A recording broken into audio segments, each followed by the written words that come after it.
Bismillahirrahmanirrahim. Assalamualaikum warahmatullahi ta'ala wabarakatuh.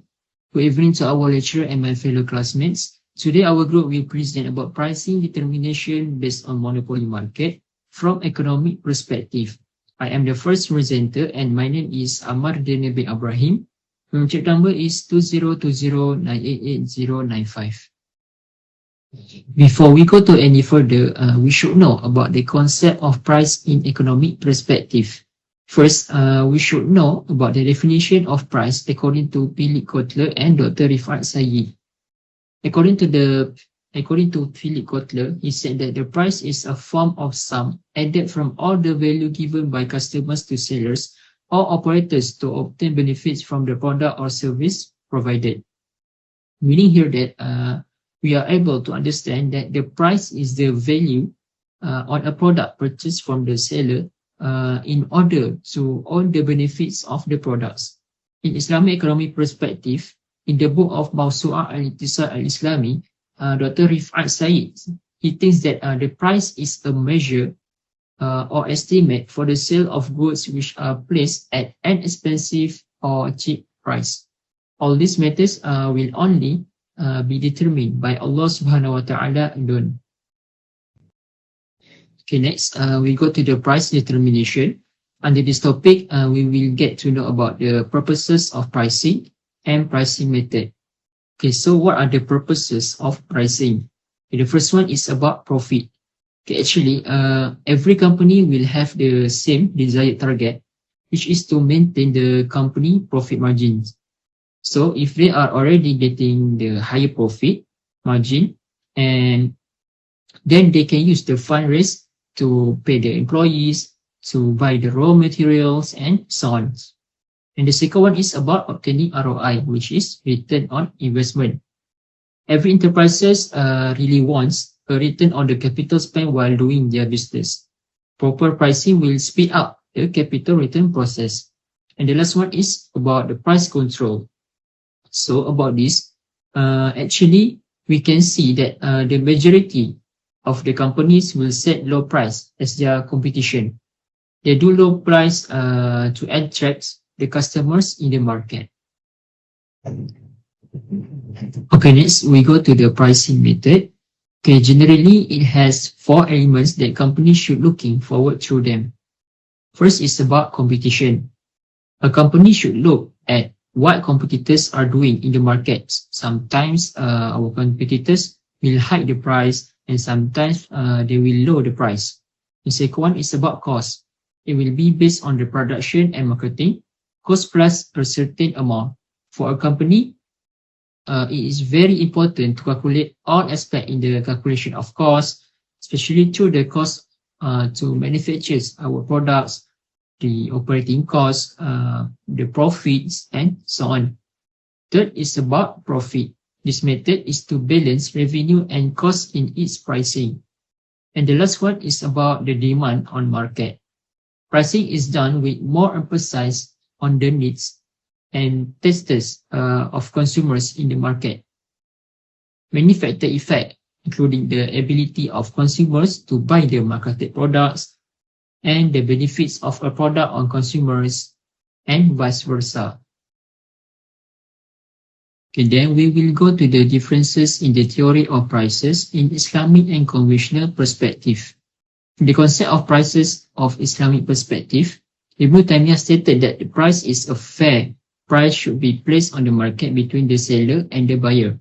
While for the conventional perspective, according to LSS Nitisemito, price is the value of a good or service measured by a sum of money, and the company is willing to release the goods or services owned by another party.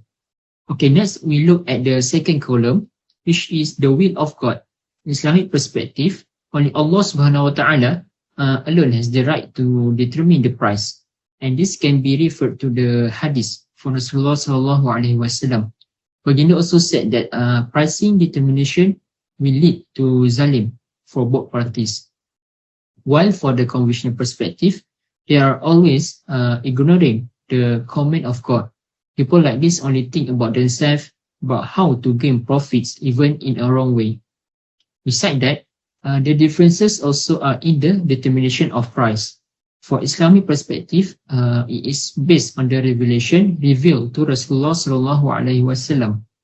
The provision of the haram law in the setting the price are based on the revelation revealed to Rasulullah sallallahu alaihi wasallam.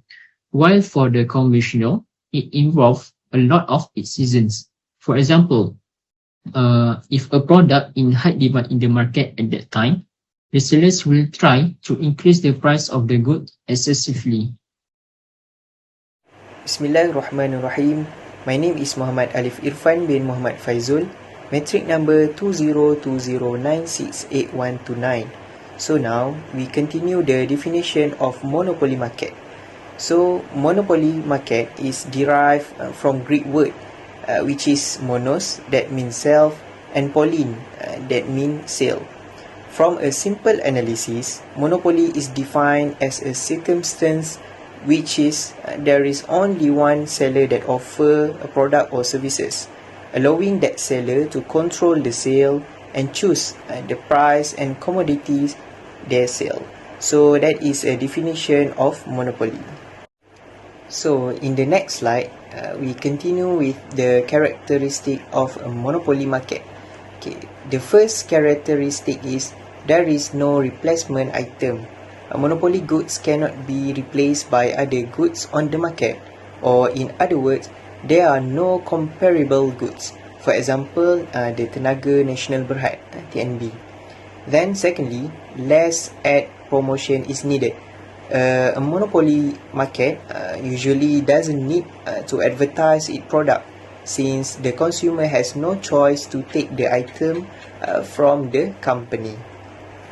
Okay, next, a monopoly can affect the price because a monopoly corporation is the main supplier in a country's market, so it has complete control over pricing. Lastly, the characteristic of monopoly is the only one company exists, as mentioned earlier, which state that there is only one business in the industry.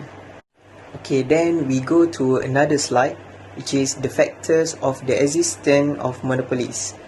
So firstly, the monopolies need a big capital. As we know, a new business without large money are unable to enter some industry. For example, like the aviation industry and shipping industry. Secondly, the economic field. A new company cannot compete with the company that has matured in its fields, such as the car industry. For example, we can see the Honda brand, Toyota brand, and so on. Next, cost control.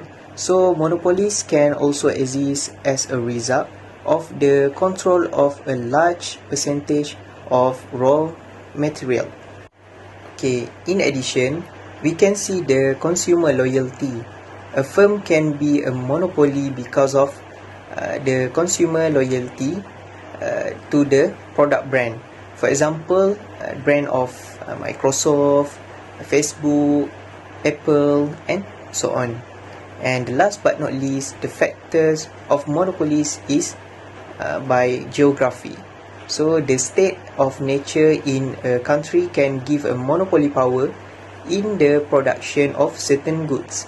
For example, coffee in Brazil, oil in Qatar, and so on. My name is Ahmad Akif Muazzid bin Asri. My metric number 2020376161. We go to my topic. My topic is price discrimination. What is a price discrimination? Price discrimination exists when the sale and purchase of similar goods or service is interact at a different price from the same production. To put it another way, price discrimination is the practice of selling the same item at a different price to the customer for reason other than cost. But not all price difference reflect price discrimination. What is the purpose of the price discrimination? the price discrimination system will provide a higher total income for the company than it did not commit price discrimination that only minimize a profit. So that the purpose of the price discrimination. It also to take advantage of market possibility created by an overburdens of consumer, because some customer do not care about price in a market with a single price. So we know in the world have a person do not care of the price. Okay, we go the next type of price discrimination.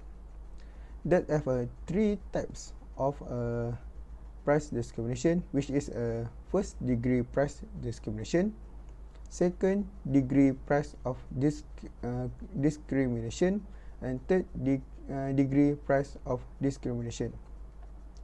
What is first degree price discrimination?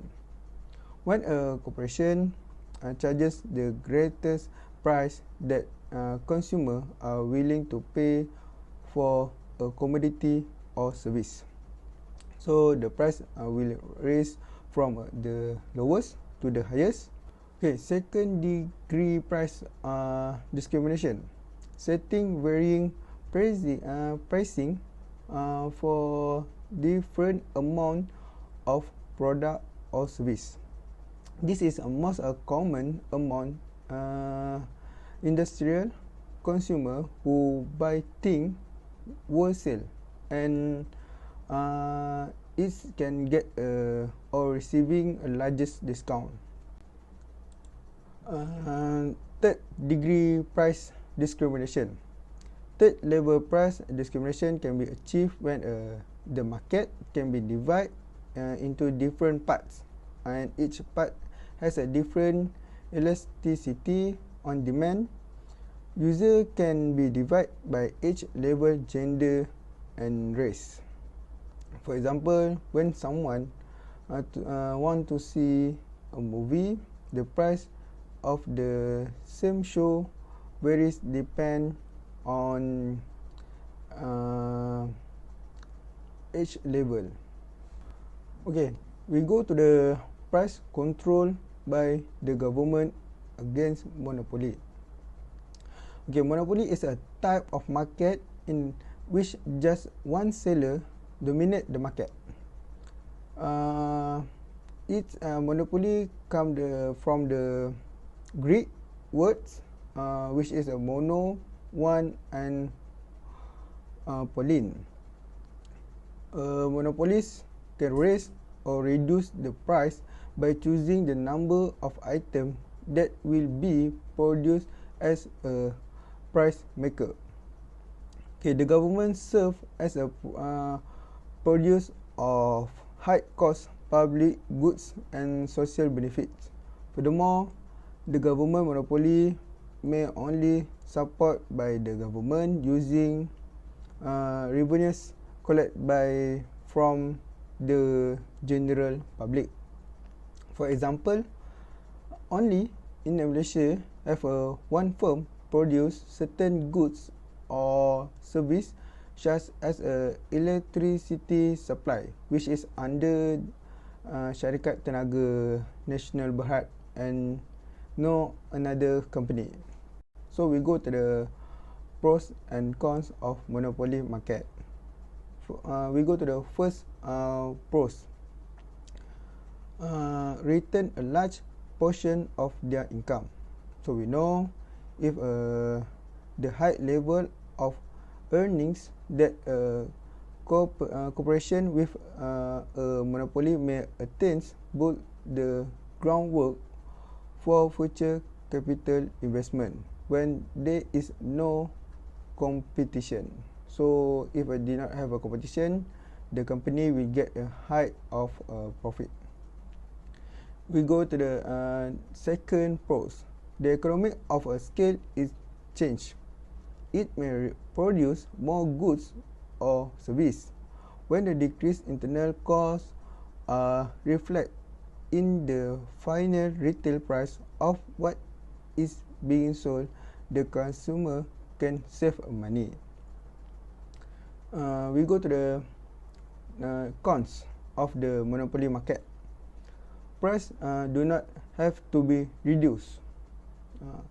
People will go to any land to obtain items that are the only one available on the market, if they are the only ones available. So from the price do not have to be reduced, we can know if have just one firm or company serve the service. So if did not have a competition, so the company did not which is think how to attract another consumer or customer. And the last one is, it is a no necessary to maintain quality. Same like the first point. They don't need to spend money on upkeep or quality control because they know their customer have no other choice. So that's all from me. Thank you. Lastly, we go to the conclusion. Company with a monopoly may effectively charge whatever they want for their goods or service, since they know customer will be pay the price in order to obtain what they require.